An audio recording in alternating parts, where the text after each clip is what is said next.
Selamat pagi Bapak Ibu Saudara sekalian, Shalom. Selamat datang di ibadah kita yang pertama ini. Mungkin ada yang baru pertama kali hadir. Sudah yang kedua ya Pak. Ya, terima kasih untuk kehadirannya pada pagi hari ini. Sebelumnya ada beberapa warta yang ingin kami sampaikan. Yang pertama tentang Paskah Komisi Anak dan PPA pada hari Minggu hari ini tanggal 27 April jam 1 siang atau pukul 13.00 di GKMI Bandung dengan tema Yesus Penyelamatku yang Hebat. Diambil dari ayat Alkitab Kisah 4 ayat 12. Mohon perhatian untuk para orang tua supaya boleh mengingatkan dan mengantarkan anaknya untuk bisa hadir pada acara Paskah Komisi Anak ini. Kemudian yang kedua, persekutuan wilayah Rancamanyar akan diadakan pada hari Selasa tanggal 27 April pukul 18.30 bertempat di rumah Bapak Pak Pahan. Ya, mohon kehadirannya juga untuk anggota dari Persekutuan Wilayah Rancamanyar ini. Kemudian ibadah Yud akan diadakan pada hari Minggu tanggal 4 Mei pukul 9.30 di gedung PPA dengan pembicara Saudara Rikat ya, dengan tema menjadi wadah yang baru. Ya, mohon perhatian dari anggota Yud sekalian. Kemudian berita ulang tahun Ibu Erliana tanggal 28 April, Ibu Eli Taryani tanggal 28 April, Saudara Marco Yonatan Wirya Hanjaya tanggal 28 April, ini anak dari Pak Oscar ya, Pak Diakon Oscar. Kemudian Ibu Mestawati Sihotang tanggal 30 April, Ibu Silvi Susiwati tanggal 1 Mei, Ibu A. Abriana Situmorang tanggal 3 Mei. Selamat ulang tahun buat yang berulang tahun, kiranya Tuhan memberkati. Demikian warta gereja pada pagi hari ini. Sekali lagi kami ucapkan selamat beribadah, selamat memuji dan mendengarkan firman Tuhan pada pagi hari ini. Terima kasih.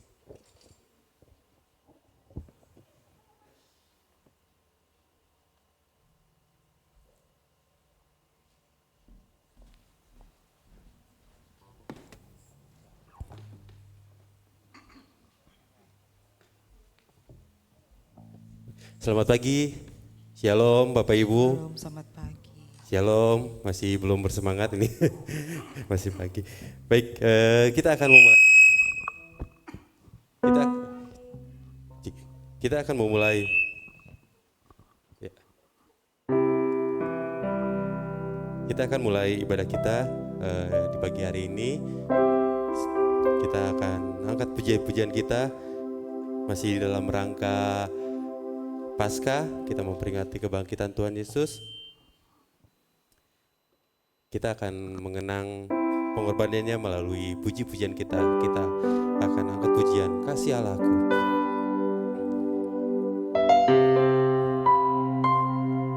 Kami bersyukur Tuhan untuk penyertaan-Mu, kasih setia-Mu, Kau yang telah mati bagi kami. Buktikan kasih-Mu kepada kami Bapa. Mari Bapak Ibu, kita angkat pujian ini. Kasih Allahku sungguh telah terbukti ketika Kau berkorban, ketika Dia serahkan anaknya. Kasih Allah, kasih berkorban bagi kau dan aku. Tak ada kasih seperti kasih-Mu. Katakan kasih Allahku. Kasih Allahku sungguh telah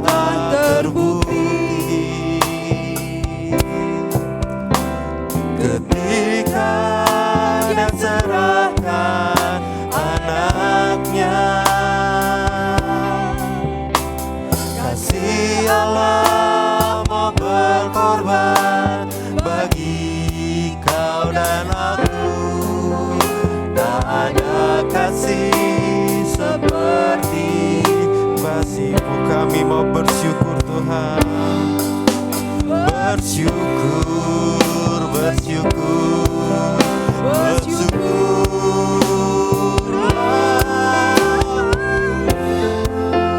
karena kasih setiamu. Kami sembah Kau, ku sembah, ku sembah, ku sembah dan ku sembah selama hidupku. Ku sembah Kau Tuhan. Mari Bapak Ibu kita angkat pujian ini. Kasih Allah, kasih Allahku sungguh telah terbukti ketika Dia serahkan anaknya. Kasih Allah mau berkorban bagi kau dan aku. Tak ada kasih seperti kasih.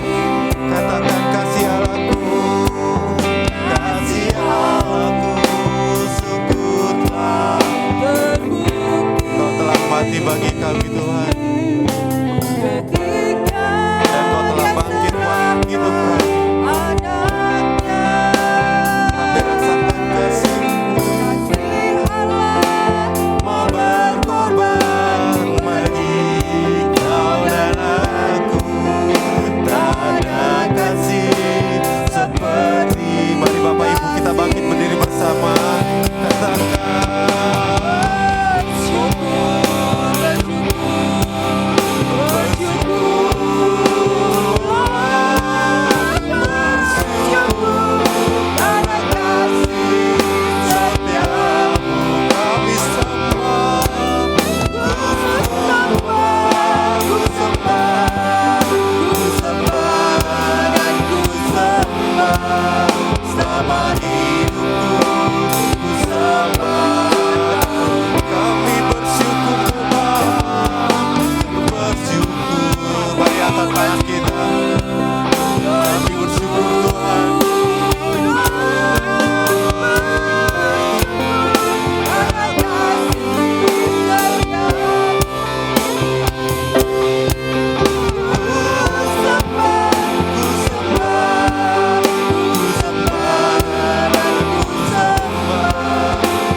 Bapak, Ibu, serta saudara dan saudari sekalian, kita kembali memasuki kebaktian perayaan iman kita pada minggu ini. Karena itu biarlah kita boleh memulai semuanya dengan satu pengakuan bahwa sumber pertolongan kita adalah di dalam nama Tuhan, Sang Pencipta langit, bumi, dan segala isinya, yang di dalam kasih dan kesetiaannya tidak pernah meninggalkan buah perbuatan tangannya. turunlah atas kamu sekalian anugerah dan damai sejahtera di dalam nama Allah Bapa, Putra dan Roh Kudus. Amin. Mulia bagi Bapa, bagi Anak serta Roh Kudus,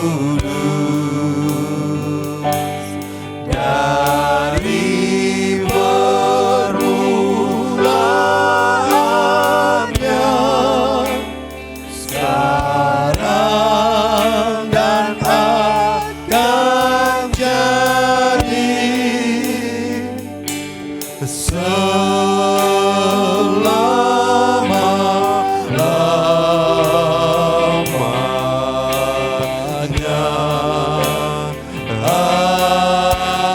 Amin.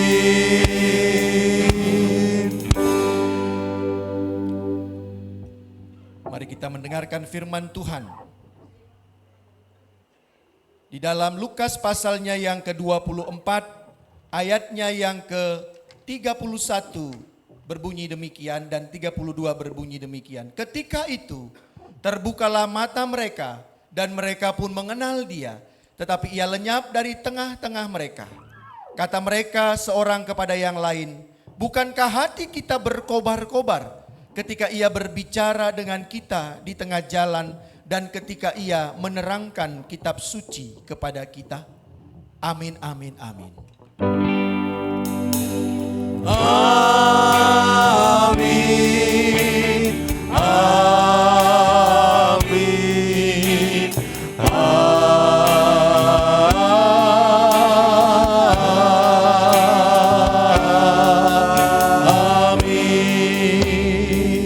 Silakan duduk Bapak Ibu, Saudara dan Saudari. Selamat pagi untuk kita sekalian. Selamat pagi. Ya, senang sekali kita berjumpa di minggu ini, ya, minggu yang juga masih menjadi minggu yang penuh dengan sukacita karena kita juga baru saja merayakan kembali peristiwa kebangkitan Tuhan kita Yesus Kristus, ya.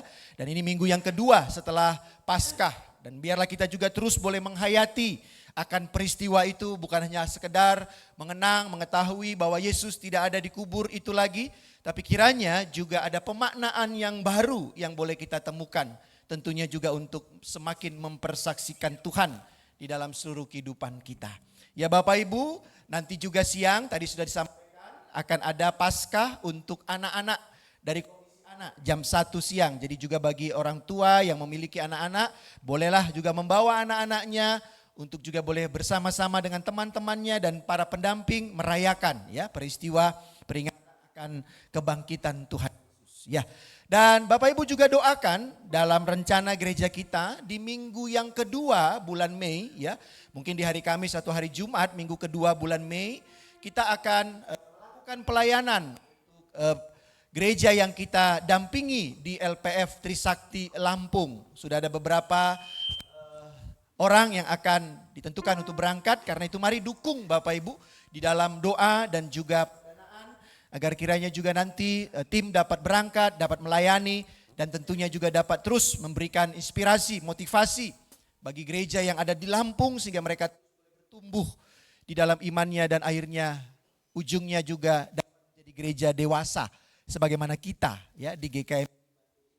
Karena itu dukung Bapak Ibu di dalam doa dan juga dalam dana, juga nanti di minggu kedua di bulan misi kita dapat melakukan pelayanan ke Lampung. Baik Bapak Ibu, selamat beribadah. Tuhan Yesus memberkati.